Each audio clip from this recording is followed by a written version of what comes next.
예, 청와대 이영선 행정관이 정호성 비서관에게 보낸 문자. 주사 아줌마 들어가십니다. 기치료 아줌마 들어가십니다. 정호성 비서관의 휴대폰에서 발견된 이 문자들은 상당히 많은 걸 생각하게 합니다. 주사 아줌마라고 하면은 무허가로 주사를 놓고 다니는, 그러니까 불법 의료시술자를 말하는 건데요. 대체 이런 사람들이 어떻게, 왜 청와대를 드나들었던가? 국회 청문위원에게도 열지 않았던 청와대의 문이 어떻게 이런 이들에겐 무방비로 열렸던 건가? 들여다봐야겠습니다. 먼저 주사 아줌마의 실체에 대해서 잘 알고 계시는 분 한 분을 저희가 수소문했습니다. 미용업계 종사자세요. 익명으로 만나보죠. 나와 계십니까? 네. 도대체 네. 이런 식으로 주사를 놔주고 다니는 그런 야매업자들, 불법 시술자들이 얼마나 됩니까? 비일비재하게 많을 거예요, 지금. 드러나지 않아서 그렇지. 아하. 네. 전직 간호사들 나이가 좀 있으신 분들. 나이 있으신 분. 현장에서 지금 못 뛰시는 분들. 집에서 이제 아기 낳고 나면 다들 들어가지 못하잖아요. 3개월대 근무 안 하시고. 다시 병원 취직 못하는 경우에. 그죠. 종합병원 같은데 다니셨던 분들 이제 개인병원 전전하시다가 개인 프리로 이제 다니시면서 운 좋으신 분들은 그렇게 좀 고위 간부급들 체크해 주시는 분도 계신다 그러고 성형외과나 이런 고급 병원에 인턴 실장으로 좀 있다고 하는 사람도 있고 상담도 하는. 예. 그러면서 약은 얼마든지 구할 수 있죠. 불법 시술자들이 놔주는 약이란 게 도대체 어떤 주사예요? 비타민이죠, 그냥 말 그대로. 태반 주사, 백옥 주사 이런 것도 다 놔주러 다닙니까? 세반 주사 정도까지는 아마 좀 피로 회복에 좋으니까 그런 거예요. 근데 이게 전문 의약품이라서 그냥 약국에서 시중 약국에서 못 사는 거잖아요. 약발 못 사죠. 그러면 그런 것들을 납품하는 병원들이 또 서로의 인맥들이 있지 않을까요? 인맥을 통해서 저는 네, 의료계에 종사했으니까 인맥을 통해서 네, 빼내서 인맥을 통해서 좀 식구들이 맞겠다 이러면서 빼오지 않을까요? 얼마씩이나 받아요? 5만 원, 10만 원씩도 하고 그랬는데 이제 가격대가 더 높아지지 않았을까요? 그렇군. 근데 왜 멀쩡한 병원을 놓고 그런 불법 시술자들한테 이른바 야매 주사를 맞습니까? 밖에 드러나는 게 싫으니까. 말이 나오니까. 자기가 그렇게 하는 게 보이기가 싫은 거지. 값이 떨어지니까. 주로 얼굴이 알려지면 안 되는 사람. 알려져 있으니까. 네. 근데 비타민 주사나 태반 주사가 불법은 아닌데 그냥 맞으면 되잖아요, 병원 가서. 그래도 아까 말씀드린 대로 내가 그냥 일반 병원을 가서 감기 때문에 갔잖아요. 피디님 감기 때문에 가면 감기 때문에 와서 약을 맞는 줄 알잖아요. 그렇죠. 근데 일반 유명인들은 어떻겠어요? 상상의 나라를 펼치잖아요. 얼굴이 좀 알려져 있는 사람들. 그렇죠. 예. 예, 그게 꼭 연예인이 아니더라도 그럼요. 정치인이라든지 이런 권력자들. 예. 근데 지금 이 문제는 정호성 비서관 휴대폰에서 나온 문자입니다. 청와대에도 이 주사 아줌마가 드나들었다는 거예요. 예, 그럴 수도 있죠. 왜 그러냐면 편하니까 내 몸을 아는 사람이니까 부를 수도 있고. 말이 나올까 봐, 말이 나올까 봐. 말이 나올까? 별다른 말이 많이 나올까 봐. 오랫동안 친분을 유지한 사람이라면은 청와대로 불러들여서 충분히 알아볼 수 있으면 그런 사람이 있는데 한번 해보자고 하면 그러다 보니까 이제 연주 됐겠죠. 그렇군요. 예, 그분은 국회의원 되기 전에 일반인이었잖아요. 예. 그쪽 업계에서는 이 청와대도 이른바 야매 주사, 그러니까 불법 시술자가 들어가서 이 주사 놨다는 얘기를 듣고 업계 분들은 무슨 얘기들 하세요? 아무래도 웃죠 그냥. 왜요? 아직도 그런 사람이 있구나 이렇게. 아직도 그런 사람이 있구나. 근데 그게 청와대구나. 네, 웃죠. 왜 그러냐면 그 사람 옛날 사람이에요. 세상은 너무 많이 변했는데 아직도 이게 미안한지 뭔지도 모르고 그냥 한 거죠. 편하니까. 그래요. 미용업계 종사자가 들여다본 이번 사태. 주사 아줌마의 실태. 오늘 어려운 인터뷰 이렇게 응해주셔서 고맙습니다. 네. 예, 주사 아줌마의 실체에 대해서 그 현황에 대해서 잘 알고 계시는 한 분을 저희가 미용업계 종사자 한 분을 먼저 만났습니다. 이어서 국회 청문위원이죠. 국민의당 김경진 의원 연결을 해보겠습니다. 김 의원님 안녕하세요. 네, 안녕하십니까. 이영선 행정관이 정호성 비서관에게 보낸 문자가 한 5통이 나온 거죠. 주사 아줌마 들어가십니다. 기치료 아줌마 들어가십니다. 이거 어떻게 보셨어요, 김 의원님?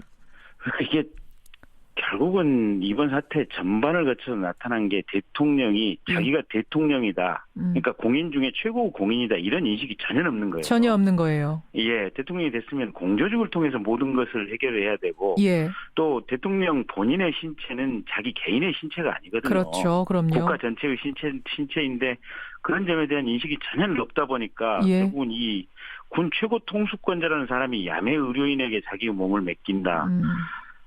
그러니까 어제 하루 종일 돌아다녔던 인터넷 댓글 얘기가 야매 정권, 야매 의료 맞아요. 이 두 단어였는데요. 그렇죠. 정말 충격이었습니다. 충격이죠. 최현호님이 지금 청취자가 주사 아줌마가 만약 그 주사약에다가 독약이라도 넣어서 그렇게 들어갔었으면 도대체 어떻게 되는 거냐 이런 생각을 우리가 할 수밖에 없는 거 아니겠습니까? 그렇죠. 그러니까 이 보안 손님 얘기가 이제 내내 이번 청문회 내내 나왔는데요. 예. 사실은 국회의원들이 국정조사를 위해서 청와대 들어가는 것은 보안 시설이니까 못 들어가게 한다. 예. 또 검찰이 압수수색을 하기 위해서 청와대 들어가는 데 그것도 보안 시설이니까 들어가서 압수수색할 수 없다라고 했는데 예.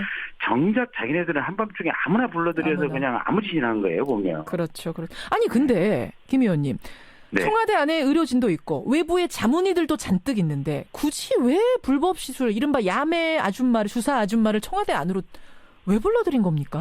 그러니까 이게 대통령과 최순실 씨의 정신 세계가 상당히 독특하다는 반증이에요 보면. 그러니까 곰곰이 생각해 보면 대통령이 미용을 위해서 가령 필러 시술을 한다. 예? 공개적으로 하면 국민들이 뭐라고 할 사람 없거든요 보면. 다만 딱 정해놓고 정해진 프로토콜에 따라서 하면은 그걸 누가 뭐라 그러겠습니까? 그렇죠. 예. 근데 이분들이 어쨌든 대통령이 링거 주사를 맞는다 또는 얼굴을 이렇게 주름에 펴기 위해서 뭔가 시술을 한다 이런 것 자체가 예. 밖으로 알려져서는 안 된다라는 생각을 하고 있고 특히 이분들의 전체적인 성향 자체가 예. 굉장히 뭐에 좀 강박 집착을 하고 있는 거예요. 보면 특정한 어떤 상황에 대해서. 특정한 상황이라는 게 뭐예요? 그러니까 뭔가 피해 의식 같은 거 드러나면 내가 공격당할 거다 이런? 그러니까 뭐랄까 대통령은 밖으로 환하게 보여야 되고 내부적인 사정이라든지 개인 생활은 일제 밖으로 나가서는 안 된다. 그러니까 굉장히 신비주의적인 방식으로 국가를 통치해야 된다. 예. 이런 데 좀 너무 집착하고 있지 않았나. 그럴 수도 있고요. 저는 또 하나 드는 게 혹시 그 주사 아줌마가 들고 간 주사가 맞아서는 안 되는 못 맞을 주사였던 건 아닌가라는 생각 하나 들고 아니면 정량을 넘어서 너무 자주 그런 주사를 맞다 보니 이 비선 그러니까 그 자문이라든지 주치의가 맞는 그 정도 양을 넘어서는 걸 맞다 보니 결국은 비밀리에 주사 아줌마까지 들여서 맞았던 건 아닌가. 전 이 두 가지 좀 합리적인 의심을 하게 되는데 어떻습니까? 그 두 가지 가능성이 충분히 다 있어요. 있죠. 그러니까 네, 최순실 씨 같은 경우는 지금 프로포폴 중독이라는 거 아니겠습니까? 그렇죠. 예. 근데 여러 곳에서 지금 밝혀진 정황에 따르면 예. 최순실 씨가 프로포폴을 많이 처방받아서 자기 집에 가져다 놓고 예. 자신의 집에서 지금 일부 스스로 이렇게 주사를 맞았다는 내용들이 나오고 있거든요. 보면. 집에 앰플이 잔뜩 있었다. 주사 아줌마가 드나들었다라는 도우미의 증언을 지금 특검이 확보했죠. 예, 그렇습니다. 그러면 그 앰플들을 주사 아주머니가 가지고 청와대로 가서 예. 대통령 몸에 놓지는 않았을까? 충분히 가능한 추론이거든요. 가능하죠. 예. 그래서 이런 부분은 특검이 좀 정확하게 좀 수사를 해서 밝혀내야 될 부분입니다. 예, 그냥 단순히 무허가 시술자에게 의료행위를 받았다. 이 정도가 아니라 저는 혹시 우리가 지금 밝히고자 하는 세월호의 7시간 그것과도 관련된 부분은 없는지까지도 깊이 들어가 봐야 될 것 같고요. 특검이 주목할 부분이 많은 것 같습니다. 단순한 문자는 아닌 것 같습니다. 또 하나 저는 화가 나는 부분이 국회 청문위원들은 지난주에 청와대 들어가려다가 실패하셨죠, 김 의원님. 예, 그렇습니다. 보안시설이라고 안 된다고 했잖아요. 근데 예, 국회의원도 못 들어가는 이곳을 이른바 야매 주사 아줌마는 어떻게 프리패스로 들어갔는가 아까도 잠깐 지적하셨습니다만 저는 이 부분이 제일 화나요.